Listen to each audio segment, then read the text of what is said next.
नमस्कार, जय हिंद प्यारे विद्यार्थियों। मैं के पूनिया आप सभी का अपना स्वागत करता हूं। प्यारे विद्यार्थियों, कर्मचारी चयन बोर्ड ने पशु परीक्षण की ऑफिशियल आंसर की जारी की और ये की जारी होने के बाद में अपने जो स्कोर कार्ड मान के चल रहे थे उसमें गिरावट आ जाती है। ये जाहिर सी बात है, जब भी कोई ऑफिशियल आंसर की जारी होती है और जो अपना एक अनुमान लगाकर अपने रखते हैं उसमें कुछ प्रश्नों में गिरावट आ ही जाती है, कुछ अंक अपने नीचे आ जाते हैं। तो इसमें बहुत सारे विद्यार्थी निराश हो गए। कई विद्यार्थियों का मानना है कि 7 से 8 अंक मेरे घट गए। कई विद्यार्थी कह रहे हैं कि मेरे 9-10 नंबर जो है वो यहाँ पर कम हो गए। तो ये जाहिर सी बात है, ऑफिशियल की आंसर की जो जारी होती है उसके बाद में जितने भी जैसे किसी ने बड़ा स्कोर कार्ड जोड़ रखा है तो उसके भी गिरावट आती है। जो एक अनुमानित कट ऑफ अपने मान के चलते हैं पहले कि भाई 125 130 के आसपास इसकी कट ऑफ जा सकती है, तो उस कट ऑफ का दायरा भी फिर नीचे आ जाता है। आज के इस सेशन में आपत्ति किस प्रकार से लगाई जा सकती है, कौन से प्रश्नों पर अपनी आपत्ति लगाएं, तो इसके संबंध में मैं बात करने वाला हूं। यहाँ मैं सबसे पहले आप लोगों को बताना चाहूंगा कि कई ये तो वही बात है कि नंबर कम हो गए हैं तो काफी सारी निराशा होगी। इसके संबंध में बात मैंने आप लोगों से कर ली है।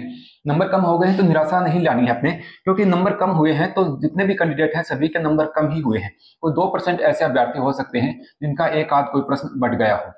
ठीक है, कौन से प्रश्नों पर अपने आपत्ति लगा सकते हैं इसके संबंध में अपनी बात करेंगे। आज के सेशन में मैं प्रश्नों को लेकर के उपस्थित नहीं हुआ हूं कि कौन से ऐसे प्रश्न हैं डाउटफुल। वो डाउटफुल प्रश्न हैं, उनके बारे में अलग अलग बच्चों की अलग अलग राय हो सकती है। जैसे किसी पारी में 6 नंबर का प्रश्न है तो कोई बच्चा उसका अभी आंसर के आने के बाद उसका प्रश्न जो है वो सही हो गया है, उसका विकल्प, और दूसरा बच्चा जो है वो आंसर के आने के बाद उसका गलत हो गया है। तो अलग अलग बच्चों की इसमें अलग अलग थिंकिंग होती है। यहाँ पर पहले इस चीज को समझेंगे कि आपत्ति अपने किस प्रकार से लगा सकते हैं। पहला मैंने आप लोगों को बता दिया था कि वो यहाँ मैं वापस उस चीज को दिखा देता हूं आप लोगों को। ये यहाँ पर दिया गया था कि एक प्रश्न 28 तारीख से लेकर के और अपने 30/1/2025 तक इसमें अपनी आपत्ति का समय रात्रि मध्य रात्रि तक ये रह सकता है। SSOID पर जाकर के आपत्ति लगानी है और एक प्रश्न पर आपत्ति लगाते हैं तो 100 रुपये शुल्क मिनिमम शुल्क जो है वो रखा गया है। 2 प्रश्नों पर आपत्ति लगाने पर यह बढ़कर 200 रुपये हो जाएगा। ये इसमें दी हुई बात है। अब अपने काम की चीजों पर चलते हैं। सबसे पहले मैं आप लोगों को यह बताना चाहूंगा, अपने को उसी प्रश्न पर आपत्ति लगानी है जो प्रश्न बिल्कुल डाउटफुल है।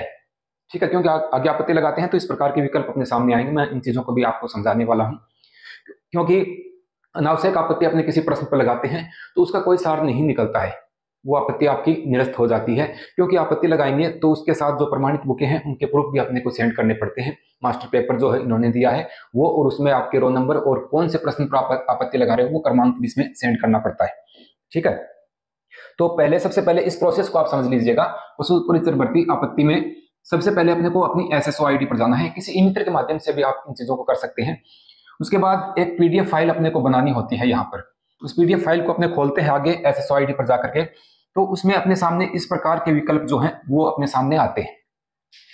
ऑल ऑप्शन इज रॉन्ग, यानी जो प्रश्न दिया है उसमें चारों ही विकल्प गलत है।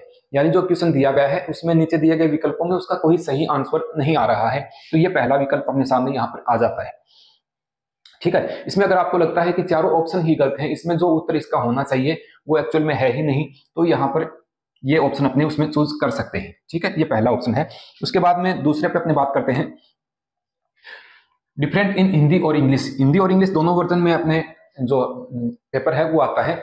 इंग्लिश वाले वर्जन को देखते हैं तो कुछ और ही भावार्थ उसका निकल रहा होता है, जबकि हिंदी में उसको पढ़ते हैं तो अलग भावार्थ निकलता है। यानी ऊपर जो क्वेश्चन दिया है उसके अनुसार दिए गए विकल्पों में हिंदी और इंग्लिश दोनों में भिन्नता यहाँ पर आ रही है। इंग्लिश के अनुसार देखते हैं तो कोई दूसरा विकल्प सही होता है और हिंदी में देखते हैं तो कोई दूसरा विकल्प। ऐसी स्थिति किसी प्रश्न में बन रही है तो आप इस ऑप्शन को चूज यहाँ पर करना है।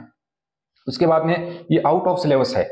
आउट ऑफ सिलेबस का कोई प्रश्न आपको लगता है कि सिलेबस से बाहर है, ये विकल्प इतना काम नहीं करता है, क्योंकि लंबा चौड़ा सिलेबस होता है, बहुत ही वाइड सिलेबस होता है कई चीजों का, और उससे जुड़ी हुई बातें कहीं पूछ ली जाती हैं तो वो सिलेबस के अंतर्गत ही मान ली जाती हैं।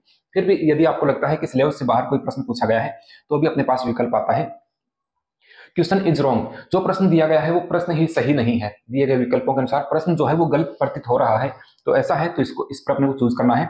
उसके बाद question is not clear, question जो है उसको सही से नहीं दर्शाया गया है कि इसमें एक्चुअल में क्या पूछा गया है। ठीक है, और छठा विकल्प, अगर आपको कोई अदर ऑब्जेक्शन है इन सभी के अलावा तो अपने इस पर चूज कर सकते हैं। उसके बाद में यूज फाइल का ऑप्शन आता है, उसमें 10 से 50 KB की अधिकतम जो फाइल है वो अपने को अपलोड करनी है। साथ में इन्होंने जो मास्टर पेपर दिया है और उसकी आंसर की है उसके अनुसार उस पेपर में आप कौन से प्रश्न पर लगा रहे हो आपत्ति, उसका क्रमांक लिखना है इस मास्टर पेपर में, उसका कौन सा क्रमांक है और आपका रोल नंबर जो है वो। ध्यान रहे कि एक SSOID से अपने एक ही आपत्ति लगा सकते हैं।